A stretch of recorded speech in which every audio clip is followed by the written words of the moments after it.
¿Cuál viene primero, fe o arrepentimiento? Es una pregunta innecesaria, e insistir que uno es anterior al otro es en vano. No existe una prioridad. La fe que es para salvación es una fe penitente, y el arrepentimiento que es para vida es un arrepentimiento que cree. La interdependencia de fe y arrepentimiento puede notarse enseguida cuando recordamos que la fe es fe en Cristo para salvación de los pecados. Pero si se dirige la fe hacia la salvación del pecado, tiene que haber aborrecimiento por el pecado y el anhelo de ser salvo de él. Tal aborrecimiento del pecado involucra arrepentimiento, que esencialmente consiste en volvernos del pecado hacia Dios. Lo recalco, si recordamos que el arrepentimiento es volvernos del pecado hacia Dios, el volvernos hacia Dios implica fe en la misericordia de Dios, tal como fue revelada en Cristo. Es imposible desenredar la fe del arrepentimiento. La fe salvadora está saturada de arrepentimiento, y el arrepentimiento está saturado de fe. La regeneración se expresa conforme practicamos la fe y el arrepentimiento. El arrepentimiento consiste esencialmente de un cambio en el corazón, en la mente y en la voluntad. El cambio en el corazón, en la mente y en la voluntad se refiere principalmente a 4 cosas. Es un cambio en la mente respecto a Dios, respecto a nosotros mismos, respecto al pecado y respecto a la justicia. Sin la regeneración, nuestro pensamiento acerca de Dios, de nosotros mismos, del pecado y de la justicia se encuentra radicalmente pervertido. La regeneración cambia nuestro corazón y nuestra mente, los renueva radicalmente. Por lo tanto, sucede un cambio radical en nuestros pensamientos y sentimientos. Las cosas viejas pasaron y todas son hechas nuevas. Es muy importante observar que la fe que es para salvación es una fe que va acompañada por el cambio en los pensamientos y en las actitudes. Con demasiada frecuencia en los círculos evangélicos, particularmente en la evangelización popular, lo trascendental del cambio que la fe simboliza no es comprendido ni apreciado. Existen 2 errores. Uno es poner la fe fuera del contexto que le da significado. El otro es pensar en la fe en términos de una simple decisión y una, por cierto, bastante barata. Estos errores se relacionan íntimamente y se condicionan mutuamente. El énfasis sobre el arrepentimiento y sobre el cambio profundo de pensamiento y sentimientos que esto involucra es precisamente lo que se necesita para corregir este concepto de la fe, que empobrece y destruye el alma.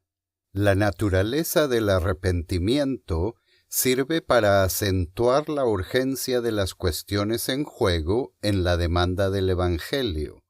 El apartarse del pecado que la aceptación del Evangelio significa y la totalmente nueva manera de ver las cosas que la fe del Evangelio imparte. No hemos de pensar en el arrepentimiento como algo que consiste meramente de un cambio general en la manera de pensar. Es muy particular y concreto, y como es un cambio en la manera de pensar con respecto al pecado, es un cambio en la manera de pensar con respecto a pecados en particular, pecados en toda la particularidad e individualidad que tienen nuestros pecados. Nos es muy fácil hablar del pecado, de censurarlos, y censurar los pecados particulares de otros, y a la vez no estar arrepentidos de nuestros propios pecados en particular. La prueba del arrepentimiento es la autenticidad y firmeza de nuestro arrepentimiento con respecto a nuestros propios pecados. Pecados caracterizados por lo peculiarmente insoportable que nos resultan ser. El arrepentimiento, en el caso de los tesalonicenses, se manifestó en el hecho de que se apartaron de los ídolos para servir al Dios viviente. Era su idolatría lo que caracterizaba la evidencia de su enemistad con Dios, y era el arrepentimiento de esta enemistad la prueba de la autenticidad de su fe y esperanza. 1 Tesalonicenses 1, 9-10.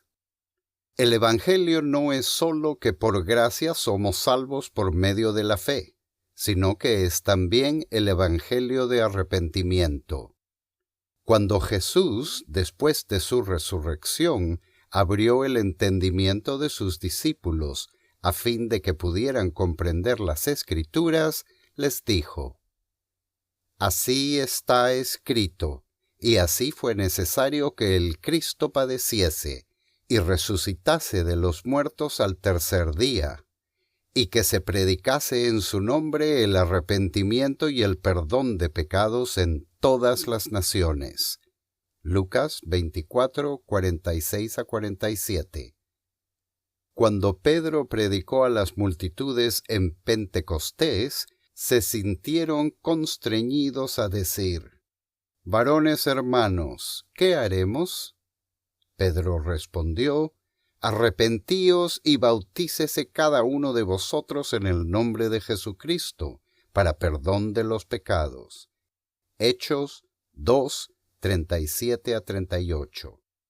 Más adelante, de igual manera, Pedro interpretó la exaltación de Cristo como una exaltación en la capacidad de príncipe y salvador, para dar a Israel arrepentimiento y perdón de pecados.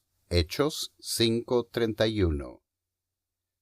¿Puede haber algo que certifique con más claridad que el Evangelio es el Evangelio del arrepentimiento más que el hecho de que el ministerio celestial de Jesús como Salvador consiste en dispensar arrepentimiento para perdón de los pecados? Por lo tanto, Pablo, cuando dio un informe de su propio ministerio a los ancianos de Éfeso, dijo que había testificado a judíos y a gentiles acerca del arrepentimiento para con Dios y de la fe en nuestro Señor Jesucristo. Hechos 20:21.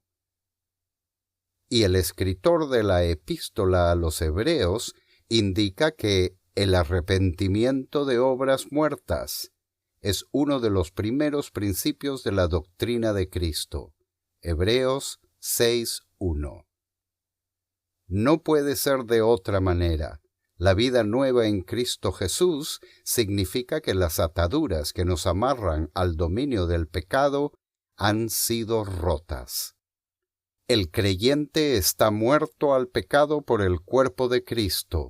El viejo hombre ha sido crucificado para que el cuerpo del pecado sea destruido, y de ahí en adelante no sirve al pecado.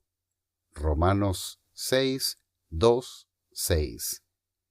Esta ruptura con el pasado queda registrada conscientemente al volverse del pecado a Dios, con total propósito de y procurando una nueva obediencia. El arrepentimiento es lo que describe la respuesta de volverse del pecado a Dios. Este es su carácter específico, tal como es el carácter específico de la fe, recibir a Cristo y confiar exclusivamente en Él para salvación. El arrepentimiento nos recuerda que si la fe que profesamos es una fe que nos permite andar en los caminos de este mundo corrupto de hoy, en la lascivia de la carne, la lascivia de la vista y la vanagloria de la vida y en la comunión con las obras de tinieblas, entonces nuestra fe es una burla y un engaño. La fe verdadera está saturada de arrepentimiento, y así como la fe no es sólo un acto momentáneo, sino una actitud permanente de fe y confianza en el Salvador, así también el arrepentimiento resulta en una contrición constante. El espíritu quebrantado y el corazón contrito son señales permanentes del alma creyente.